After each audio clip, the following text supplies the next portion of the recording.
Fala pessoal, tudo bom? Aqui é o Rodrigo Vilela e hoje eu quero conversar com vocês sobre um livro chamado Pachinko, da escritora Min-Jin Lee, publicado no Brasil pela editora Intrínseca e com tradução de Marina Vargas. Essa resenha de hoje, conforme combinado, é para concluir o nosso cronograma da leitura coletiva dessa obra aqui, de forma que eu queria muito saber a opinião de vocês, o que vocês acharam, se gostaram do livro, se não gostaram, deixa aqui nos comentários. Vale alertar também que nesse vídeo de hoje nós teremos vários spoilers, coisa que eu não faço em outras resenhas aqui do canal, mas que nesse caso aqui eu vou fazer porque esse vídeo faz parte de uma leitura conjunta. Por conta disso, se você ainda não realizou a leitura desse livro e se incomoda em ficar sabendo de certas coisas antecipadamente, eu aconselho a não ver esse vídeo agora e terminar primeiro a leitura de Pachinko, para depois retomar. Falando agora sobre a leitura, eu acho que Pachinko é um livro que eu não vou esquecer tão cedo, de tanto que esse livro me marcou, de tanto que ele até me emocionou em determinados momentos. Pachinko foi uma leitura muito enriquecedora porque ela me ensinou muita coisa que eu não sabia, levando em conta que eu sempre tive bastante curiosidade com a cultura dos países do leste asiático, do Japão, Coreia, China e por aí vai. Basta você ler essa obra para sentir toda a dedicação que a autora teve com ela, todo o trabalho de pesquisa e também as entrevistas que ela precisou fazer. Segundo a Min-Jin Lee, foram quase 30 anos carregando essa história, para tudo isso sair da imaginação e se tornar um livro. Aqui nós temos uma obra que retrata várias gerações de uma mesma família, uma família coreana. A autora se preocupa muito em mostrar todo o poder das decisões e dos acontecimentos históricos para a definição do destino dos seus personagens. Sendo assim, essa é uma leitura muito conectada com a própria história contemporânea da Coreia, marcada por muito sofrimento, e também com a complexa relação entre coreanos e japoneses. Antes de falarmos um pouquinho sobre o livro em si, onde eu vou fazer um resumo sobre o que acontece, o que nós encontramos nessa obra, e também vou deixar as minhas observações sobre ela, eu queria só fazer uma contextualização histórica aqui para vocês, falando sobre alguns pontos que me parecem importantes sobre a história da Península Coreana, alguns aspectos que eu acho que são importantes justamente para a compreensão dessa obra. A ideia é falar sobre coisas que têm relação com o que acontece no livro ou que são comentadas em determinados momentos. Para mim, a coisa mais importante de se saber para ter uma compreensão um pouco melhor, historicamente falando, desse livro, Pachinko, da Min-Jin Lee, é ter uma noção geral de como ocorreu a colonização japonesa na Península Coreana, né? Que ocorreu durante a expansão do Império Japonês. Muito do preconceito contra os coreanos que é ressaltado nesse livro tem uma relação direta com isso, seja durante a colonização mesmo ou anos depois, por conta da memória coletiva de alguns japoneses. A partir do ano de 1876, com políticas de ameaça, o Japão começou pouco a pouco a adquirir mais influência na Coreia. Lembrando que naquela época era um território unificado, né? Nós não tínhamos a Coreia do Norte ou a Coreia do Sul, era simplesmente a Coreia. E a ideia do Japão era colonizar basicamente seus territórios vizinhos para evitar uma aproximação de potências imperialistas ocidentais do território japonês. Ou seja, com receio de ser dominado, o Japão passou a tentar dominar. Ele passou a agir nas suas redondezas da mesma forma que alguns países europeus agiam meio que à distância, né? Algumas décadas depois, entre 1905 e 1910, o Japão acabou tomando controle total da Coreia, anexando-a ao seu império e reprimindo inúmeras greves e manifestações contrárias a isso na época, o que acarretou em milhares de mortos. O domínio do Japão na Coreia naqueles anos foi muito traumático para os coreanos e gera problemas até os dias de hoje, seja na relação entre esses dois povos ou até em crimes que o Japão não admite e coisas assim. Ali no início, a partir de 1910, milhares de japoneses se mudaram para a Coreia, de forma que o contato entre eles e os coreanos era constante. Os japoneses adquiriram os melhores cargos, as melhores terras, tomavam todas as decisões pelo país, estavam no controle das escolas, de várias empresas, da indústria, da polícia e por aí vai. A polícia japonesa na Coreia, por sinal, tinha o poder de prender e de julgar ao mesmo tempo. Eles também poderiam invadir a casa das pessoas sem nenhuma autorização, eles podiam cobrar taxas aleatoriamente, entre outras coisas. Além disso, a sociedade também ficou muito mais militarizada do que era, o que favorecia muito as repressões. Saber o idioma japonês passou a ser obrigatório, enquanto a língua coreana era marginalizada. Para vocês terem uma ideia, as publicações nesse idioma, no coreano, sofriam com uma pesada censura, enquanto o próprio estudo passou a ser limitado, já que coreanos não tinham direito de acesso a mais do que o ensino básico. A partir da década de 30, a situação ficou bem pior, já que as políticas de assimilação se tornaram muito mais pesadas. Segundo esse livro aqui, que me ajudou muito na contextualização, por sinal, A Brief History of Korea, uma frase citada pelos japoneses na época era de fazer a Coreia e o Japão como um só corpo. Ainda segundo esse livro, vemos como muito do rancor dos coreanos vem dessa época, quando, por exemplo, falar em coreano nas escolas passou a ser proibido. Publicações em coreano eram canceladas e jornais nesse idioma saíram de circulação. Todos os religiosos do país passaram a ter a obrigação de assistir a várias cerimônias do Shintoísmo, que é uma religião originalmente japonesa. Além de que, em 1940, os coreanos precisaram trocar o próprio nome por um nome japonês. Para muita gente, essa coisa de trocar o nome não foi apenas uma situação terrível, mas também algo muito ofensivo, já que você tinha a sensação de perder aquela sua ligação com os seus ancestrais. A questão aqui, a triste ironia dessa história, é que mesmo com todas essas políticas autoritárias, muitos japoneses jamais reconheceram os coreanos como iguais. Havia sempre uma diferenciação, independente do que os coreanos fossem obrigados a fazer. É justamente aí que entra o livro Pachinko, já que ele ressalta muito a relação entre essas duas sociedades, entre os coreanos e os japoneses, além de nos mostrar, através da perspectiva dos coreanos, todo o preconceito que eles sofriam. Agora, basicamente, eu quero conversar com vocês sobre o que nós encontramos nessa obra, nesse livro chamado Pachinko.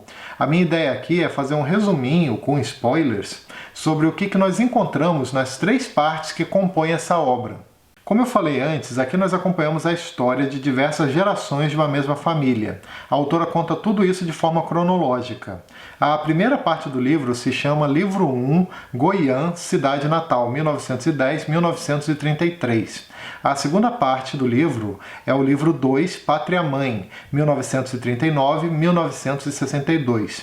Já a última parte se chama Livro 3, Pachinko, 1962-1989. Ou seja, nesse trabalho a autora aborda quase 80 anos de história. E além de tratar de diversos personagens diferentes, existe um foco um pouco maior para uma figura em específico. Um foco bem maior até, né? Dá para dizer que essa personagem é a protagonista do livro, pelo menos na minha opinião. Que no caso é a personagem chamada Sunja. Dá até para dizer que aqui nós temos uma saga familiar onde quase tudo é centrado na Sunja, principalmente por conta de um evento que aconteceu com ela na sua juventude, que foi, de certa forma, o ponto de partida para diversos acontecimentos que ocorreram depois. Falando agora então sobre a primeira parte do livro, que vai de 1910 a 1930. Aqui nós temos o surgimento da família que nós vamos acompanhar. Tudo se inicia numa ilha chamada Yeongdo, que fica perto da cidade de Busan, que hoje em dia faz parte da Coreia do Sul. Vale lembrar que a história, esse período da história onde o livro se passa, o território coreano já era colonizado pelos japoneses. Foi naquele local que nasceu a Sunja, que era filha do Huni e da Yangjin. O seu pai, que ela era muito apegada, acabou morrendo muito cedo de tuberculose, de forma que apenas a Sunja e a Yangjin, com a ajuda de 2 órfãs, acabaram administrando uma pequena pensão, que era o ganha-pão, né, dessa família, era o ganha-pão da Sunja e da Yangjin, era a forma que elas tinham para sobreviver. O dia a dia pacato dessa jovem mudou drasticamente quando ela conheceu um homem muito misterioso e muito rico, chamado Ko Han-soo.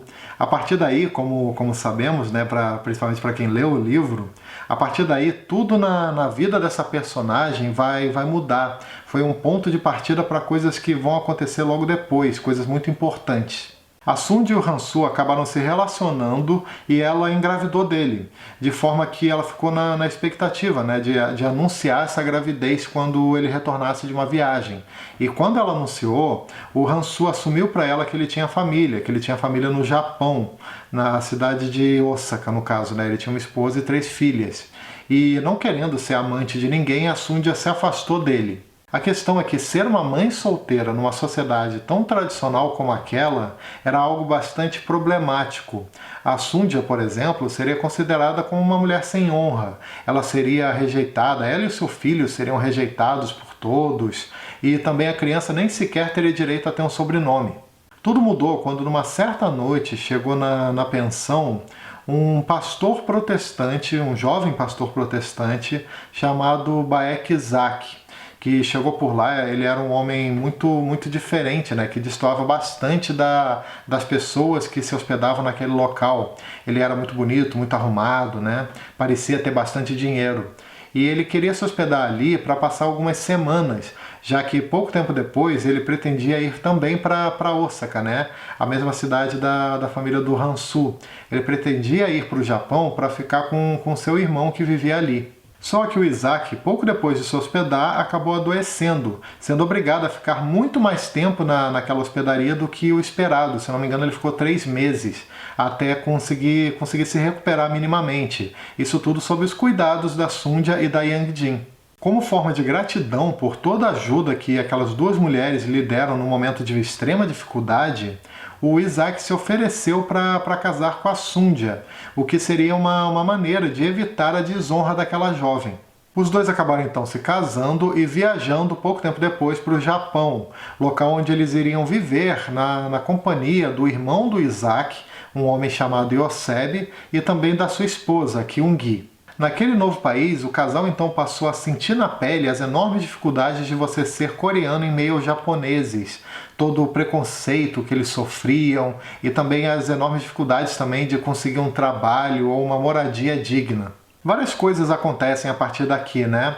Nós vemos, por exemplo, a Sunja tendo que enfrentar de frente as situações, coisa que ela não fazia até então, tendo que enfrentar de frente certos problemas, e temos também todo um amadurecimento mesmo dessa personagem, e também vemos o crescimento da sua família. A parte 2 do livro tem um foco maior no desenvolvimento do personagem Noah e do Mosasu, que são os 2 filhos da Sunja, sendo que o Noah, o mais velho, como sabemos, é o filho do Hansu. Aqui nós vemos também a forma como o Izak foi preso pela polícia japonesa, que nunca perdoava coreanos, e tudo que ele acabou passando por conta disso. Tem também a maneira como a Sunja teve que se virar para conseguir sobreviver, né, para conseguir mais dinheiro para sua família, para ajudar ali na renda também da casa da Kyung-gi, do Yosebe. Nós temos também a questão da Segunda Guerra Mundial, do perigo de estar no Japão em meio aos bombardeios norte-americanos, e a forma como a Sunja e a sua família se esconderam numa fazenda do interior para conseguir sobreviver, né, em meio àquele cenário de guerra, num plano arquitetado justamente pelo Hansu. O Hansu é uma figura que está sempre presente, né? Depois que ele descobriu que a Sunja estava em Osaka, ele faz toda uma vigilância na sua enorme rede de contatos. Ele faz toda uma vigilância para saber sempre da situação do Noah e da situação da Sunja. Depois dessa questão da fazenda, ainda na parte 2, nós vemos a Sunja e a sua família voltando para a cidade, para Osaka, e a autora mostra muito como mesmo com o fim da guerra, com o fim também do Império Japonês, a sociedade japonesa continua marginalizando muito os coreanos, de forma que cada dia é uma nova batalha, né? Aqui nós podemos também perceber como Noah ele começa pouco a pouco a se tornar um dos personagens mais importantes do livro. Ele é um garoto muito estudioso, que sonha em ser japonês, apesar de não admitir isso. E ele também ele sempre quer ser o melhor, né? Ele tenta estudar o máximo que ele pode, seja na escola ou seja na vida universitária, se espelhando muito no Izak, no seu pai, né? Que até então ele não sabia ainda que o Izak não era o seu pai. Já o Mosasu não queria saber de estudar, ele tem uma personalidade bem diferente da do seu irmão mais velho, apesar de gostar muito dele, de gostar muito do Noah. E ele tem essa dificuldade de estudar muitas vezes até por conta da discriminação que ele sofre por parte dos japoneses, já que ele se envolve muito em brigas, né? ele sempre está enfrentando esse problema de frente, ele não foge do conflito, digamos assim. E por conta disso ele acabou precisando parar de estudar mesmo, sair da escola, e foi contratado como uma espécie de aprendiz de um homem que trabalhava num pachinko. O pachinko ele é uma espécie de uma loja de caça-níqueis, tipo um cassino, algo mais ou menos assim. Vale a pena dar uma pesquisada depois, para quem tiver curiosidade entender um pouco melhor do que se trata. E é um tipo de estabelecimento que no Japão é administrado majoritariamente por coreanos. O final dessa parte ele é bem marcante, né? Você precisa necessariamente continuar a leitura. É muito difícil você terminar a parte 2 e não sentir vontade de começar logo depois, né? A parte 3 do livro. Que no caso é quando o Noah descobre que o Isaac, que no caso é aquela figura paterna, sua maior referência, ele descobre que o Isaac não era o seu pai, né? Ele descobre que na verdade seu pai era o Hansu, um criminoso. Por fim, a parte 3 do livro se inicia ainda dando bastante atenção para o Noah e para o Mosasu, para depois de um certo ponto, a autora começar a focar um pouquinho mais num outro personagem, que é um filho desse último, que é o filho do Mosasu, no caso um personagem chamado Solomon. Já a Sundia sempre tem atenção nesse livro, né? Como eu falei antes, ela é o ponto que conecta todos, então ela sempre tem atenção nessa obra, sua história sempre é contada de uma forma ou de outra. Aqui nessa parte então, inicialmente, né, mais ou menos, nós vemos como o Noah, ele, por conta da descoberta que ele fez, de que o Hansu era seu pai, ele abandona absolutamente tudo, abandona a universidade, que ele batalhou tanto para conseguir ingressar, ele abandona a família, abandona tudo, né? Para tentar iniciar uma nova vida. E ele vai para outra cidade sem avisar para ninguém, fica praticamente desaparecido para os seus familiares e tenta iniciar essa nova vida na cidade de Nagano, local onde ele acaba até fazendo uma nova família e trabalhando num pachinko. Ele trabalha num pachinko como contador, sempre fingindo que é japonês, ele nunca fala para ninguém que ele é coreano. Uma das partes mais emocionantes desse livro é justamente quando a Sundia, com a ajuda do Hansu, consegue descobrir o paradeiro do Noah após vários anos. Não me lembro exatamente quantos anos, se eram 10, 11 anos, mas foi bastante tempo.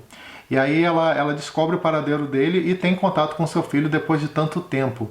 E o que acontece depois disso é um grande choque, né? Acredito que para todo mundo que leu esse livro, ao momento em que nós vemos que o Noah se suicidou pouco depois desse encontro. Já o Mosasu acabou também fazendo muito sucesso nesse negócio do pachinko. E como vemos, né, como eu comentei, ele teve um filho chamado Solomon, que no caso um filho que ele teve com uma outra coreana, se não me engano, chamada Yumi, que morreu atropelada pouco tempo depois de ter o filho. A partir daí, então, nós acompanhamos um pouco ali mais para a parte final do livro, um pouco da história do Solomon, que era um garoto também muito estudioso, que foi estudar nos Estados Unidos. Nós vemos um pouco dos seus relacionamentos amorosos e algumas complicações relacionadas a isso, e também as dificuldades que ele passa na vida, especialmente até por conta de um preconceito um pouco mais discreto, mas ainda muito presente, que ele vivencia, mesmo sendo da terceira geração, né, se não me engano, da terceira geração de uma família coreana no Japão. Ele nasceu no Japão, mas ele é compreendido como coreano por lá. E nós vemos um pouco das dificuldades que ele vivencia por isso. O final do livro também, aquela partezinha final, né, da Sundia visitando o túmulo do Isaac, para mim assim foi uma das partes mais emocionantes do livro mesmo, sabe? Eu realmente achei que a autora conseguiu concluir essa história com chave de ouro. Pachinko foi uma leitura em que eu me apeguei profundamente com alguns personagens, com a Sundia, claro, com o Isaac, com o Noah, com o Mosasu, além de também ser um livro que desperta muita curiosidade, né, com outras figuras, como o Hansu ou até a própria Hana. A forma como a autora desenvolve todos esses personagens sem nunca perder o foco na história da Sundia foi algo que eu gostei bastante, já que é comum, né, alguns calhamaços se perderem um pouquinho, né, no decorrer da história, acaba deixando algum furo ou coisas assim. Eu, pelo menos, não senti isso daí em Pachinko. Um detalhe importante para a gente refletir é que esse é um livro que trata assim de forma muito forte mesmo a questão do preconceito com os estrangeiros, do preconceito com os descendentes dos estrangeiros. Pachinko é um livro que consegue nos fazer entender o que foi ser coreano em boa parte do século XX, de sofrer discriminações tanto dentro do seu território quanto fora dele, e também muitas vezes estar sujeito a cenários extremamente desfavoráveis. Ainda nessa linha, a autora toca muito em temas como a identidade e o pertencimento, especialmente ao falar sobre as dificuldades dos descendentes de coreanos que nasceram no Japão. Vemos isso muito bem, por exemplo, através do personagem Solomon. Ele nasceu no Japão e o japonês é o seu primeiro idioma, só que mesmo assim ele é considerado como um estrangeiro, como coreano, independente dele ou do seu pai terem nascido ali. Já na Coreia do Sul, por exemplo, por não falar como um coreano nativo e não ter nascido ali naquele território, ele é considerado como um estrangeiro também, só que nesse caso como um japonês. O Noah também é um exemplo interessante nesse sentido, já que para ser compreendido como japonês, ele precisou fugir das suas origens e se disfarçar como tal. No final, o que vemos é um profundo sentimento de não ter uma pátria, de não ter o seu lugar no mundo, coisa que provavelmente muitos descendentes de coreanos vivenciaram ou ainda vivenciam. Por fim, não tem como falar de Pachinko sem falar sobre amor e sobre família. Esses dois elementos são muito presentes no decorrer da obra. A Sunja é a maior representante disso, na minha opinião. A sua vida foi muito influenciada justamente pelo amor por dois homens, um tipo de amor completamente diferente para cada caso. Na mesma medida, a questão da família também é algo extremamente poderoso aqui, de forma que a Min Jin Lee, nós podemos perceber que ela trabalha esse aspecto com perfeição. Ela realmente consegue nos colocar para pensar sobre como cada membro da família está conectado um ao outro, como cada decisão pode interferir não na vida apenas de um membro dessa família, mas também da de vários. É por essas e outras que Pachinko com certeza é uma leitura que vale muito a pena. Um livro enriquecedor, marcante, uma leitura assim realmente inesquecível. Pelo menos no meu caso, eu não tenho dúvidas de que isso daqui é um livro inesquecível. Bom, é isso, pessoal. Espero que vocês tenham gostado da resenha de hoje desse livro da Min Jin Lee. E também agradeço muito para quem acompanhou a leitura conjunta, né? Para quem acompanhou o cronograma, para quem acompanhou tudo isso daí detalhadamente, né? O primeiro vídeo também, onde eu falei bastante tempo, né?